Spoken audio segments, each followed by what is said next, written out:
Let's go and explore some piecewise functions. In this video, I'm going to work through 3 different examples of piecewise functions, a easy, a medium, as well as a hard. So to give you a good foundation of understanding piecewise functions, and then we'll get into some problems that you can probably expect to see on your test, as well as some ones that simply confuse students all the time, and they always seem to make mistakes. So I want to make sure I cover all of it. So by the end of this video, you are going to have a solid foundation of how to graph piecewise functions. So let's go and take a look at the first one, and I'll dive in a little bit deeper on this first one, just kind of assuming that we were kind of beginning from starting from the beginning.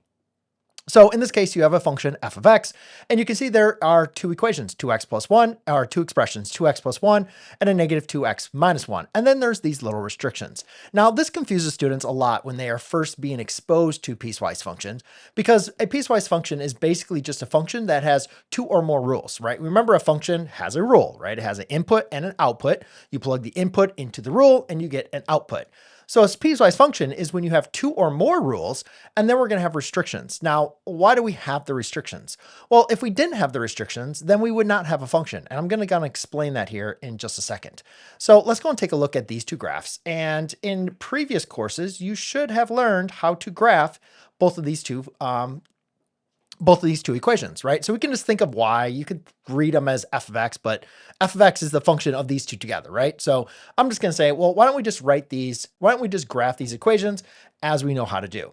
2x plus 1, that has a y-intercept of 1. And then we're going to follow the slope, which is a 2 over 1. So I can go up 2 over 1, or I could go down 2 to the left 1. And that graph is going to look something like that, okay? Then if I take this next one, let's go ahead and graph that. So again, create my nice X and Y axis. Now this one's going to have a different Y axis or different Y intercept. Again, these are both in Y equals mx plus b form. So -1, so we're going to go down to here. And then this has a negative 2/3 slope. Now again, this negative could be in the top or in the bottom, right? So I can either go down 2 to the right 3, or I could go up 2 to the left 3. Okay, it doesn't really matter. Just make sure you put the negative in one or the other. And that graph is going to look like this. Okay. Now, these are these 2 equations without the restrictions. And again, the reason why the restriction is so important is because if I was to take these 2 equations and put them on top of each other, you'd recognize they would not pass the vertical line test, right? Anytime I put a vertical line, it's going to intersect both of these graphs. So they would fail the vertical line test. Therefore, we need the restrictions, okay? So let's go ahead and add in these restrictions. So the restrictions for this first rule is it's for only values that are greater than 0. So that means at x, the x-axis, when x is equal to 0, this graph is going to be undefined. So I'm going to use a nice open circle.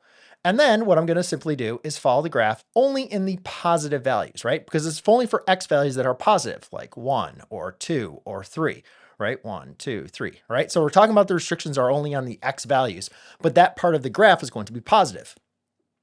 And then over for here, this restriction is going to be x is less than or equal to 0. Okay, now again, it's contained at 0. So again, we're talking about the x-axis here, not the y values. So the x values, so this is going to be contained here. So we'll do a solid graph. And that's for all negative values. So like -1 or -2 or -3. So that graph is going to look like this. Now, if I do the same trick I did before, what I want you guys to see is now the graph is going to pass the vertical line test. And you might say, well, Mr. McLogan, when x equals 0, there's 2 points. Yeah, but the -1 is defined. The positive one is undefined. So therefore, that's exactly what this graph looks like. Now, all we simply need to do to be able to graph this is to put them both on the same plane. And now you can see that's exactly what our graph is. Whatever is in that red, that is the graph of our function. So what we can simply do, actually, let's put it back over there. And I'm going to actually just combine these together. Okay. So you don't really need to go through graphing both of them, but that's sometimes a lot when I'm starting with my students and showing them piecewise functions. I will do the graphs together like that. So therefore they can kind of see what's going on. So the graph, the final graph is going to look something like this. So what is it, 2, 3? And there you go. That is going to be your final answer. Okay, so once we kind of go over the basics, a lot of students now start to get, you kind of get with linear functions, and we're going to stay with some linear equations here. But now what we're going to do is introduce 3 rules. Okay, so let's go and call this function g of x. And this one's going to have a x plus 4, a positive 2, and then a negative x plus 4. All right, now the restrictions for this one is going to be x is less than negative 2. We'll have this one is going to be negative 2 less than or equal to x, which is less than 2.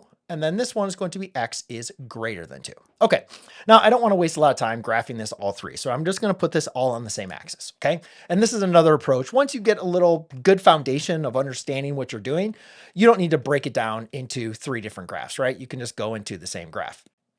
But well, for whatever it is, a lot of students will just get confused now when I have 3 equations. So again, what I tell them is like, all right, let's just graph one at a time, and then let's just follow the restrictions. Now, here's another way we can do this. I'm going to put these restrictions where these values are. I'm going to put these as vertical lines. They're not asymptotes. I'm going to erase them because I don't want you to think that they're part of the graph or that they're asymptotes. But what this is basically doing is breaking up our graph into 3 different sections, right? This represents x is less than negative 2. This represents a negative 2 is less than or equal to x, which is less than 2. And this is going to be x is greater than 2. Okay, so I put the restrictions above there so I can just remember. Now again, the less than or equal to is going to determine if our value is included or not. I'm just kind of breaking up the graph into 3 sections, right? So section 1, section 2, section 3. This is section 1, this is section 2, and this is section 3, okay? All right, so how do we graph now from this, or how do we use this approach? So I'm going to do x plus 1. X is less than negative 2. Okay, but first I got to, x plus 4. First I got to graph x plus 4. So I'm going to go up to 4. 1, 2, 3, 4, way up here, right? But the problem here is I don't want to, I could go up and to the right. But again, remember, this is x is less than negative 2, right? So I need to go down and I need to go over in this direction because I need to fill out the graph that looks over here. So I'm going to go up to 4. And then remember the slope is 1 over 1, right? But instead of going up and to the right, because I want to fill out this section, I'm going to go down and to the left, down and to the left. And then here I can have a value, but it says it's less than negative 2. So I'm going to do an open circle, but then I'm just going to continue in that, using that slope, right? Which is down over 1. Then I go to section number 2, which is from negative 2. So this is a y equals 2, which again, remember, is just a horizontal line.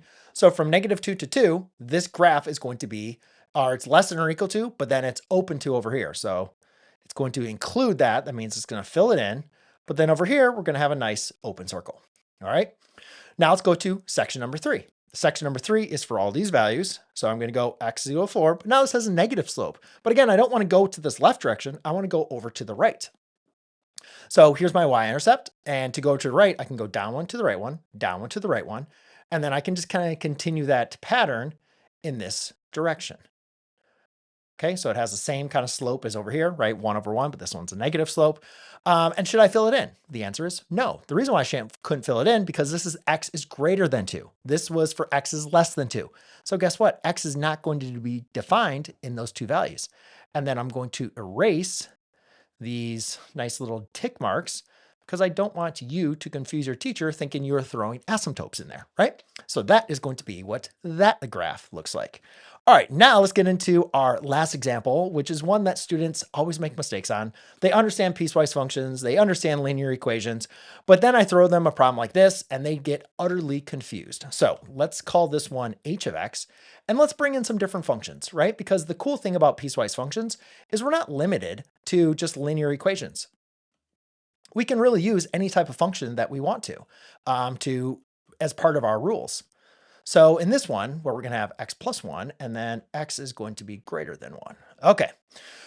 So we have a radical and we have a quadratic. Now, in this case, I am going to do a couple extra steps just to make sure that we are on the same page of how to graph these. So 1 minus x, remember when we have transformations, especially with our b, we want to make sure we rewrite that to be positive. So I'm going to rewrite this as a negative x plus 1. And then remember, you have to factor out that negative. So y equals a negative times x plus 1. Okay, so that's very, very important because if I was to graph what is y equals the square root of x on, students just constantly forget what that graph looks like. It looks something like this. But now I have a plus 1. I'm sorry, I forgot to factor out the negative. Mr. McLogan, come on, don't do that to yourself. When you factor out a negative, that becomes a -1, right? Factor out the negative from both terms. So remember transformations, this is going to be a shift 1 to the right, but then also we have this reflection, but we're going to do the reflection first. So I'm going to reflect it across the y-axis because it's inside the function. So it's a reflection about the y-axis and then shifted 1 unit to right. So this graph is actually going to look something like this. It's going to be shifted 1 unit to the right, and then it's going to go like this. It's going to go in that direction. Okay, so that is what y equals a square root of negative x minus 1. Okay, now let's go and look at the quadratic graph, which, hopefully, again, at this point, you guys should be semi-familiar with, the quadratics. So I have y equals a negative x minus 1 quantity squared plus 1. Okay, so hopefully remembering quadratics, we identify the vertex, which is the opposite of the inside, just like we did over here. So let's say 1, 1. We have a negative on the outside of the function. So instead of a reflection about the y-axis, like we did up here, because that was a negative on the inside. When you have a negative on the inside of the function, that reflects about the y-axis. When you have a negative on the outside of the function, that reflects about the x-axis. So again, this graph is going to look, I'm not going to follow my lines here, but this graph is at my new x-intercept, so like 1/1, but then it's going to be facing down. Okay, now again, remember, we cannot put these two graphs on top of each other, right? Because they would intercept each other. They would fail the vertical line test, right? They would fail the vertical line test. So that's why we have to go back to these restrictions. Okay, so I'm actually going to copy this and I'm just going to repost it again so we can see what we have here. So let's see. Let's do that again. All right, so let's go ahead and now put them on the same axes here. I don't want to use red. Okay, so I'll have this here. And now we know, remember that graph was shifted 1 unit to the right. Okay, and its x is less than 1. Well, here's obviously 1, so that's good. So it's going to be an open circle. And it's going to look something like that, right? And then this one, if you remember, was over 1 up 1, right? It's over 1 up 1, and its x is greater than 0. So from there, and just remember this graph has this form, right? So remember the graph is going down and to the right. So then the graph is going to look something like that. So there you go, ladies and gentlemen. That is a easy, medium, and hard. Hopefully this video was helpful for you. If you want to see some more examples of piecewise functions or some more resources, then check out the next video I have for you here or the description down below.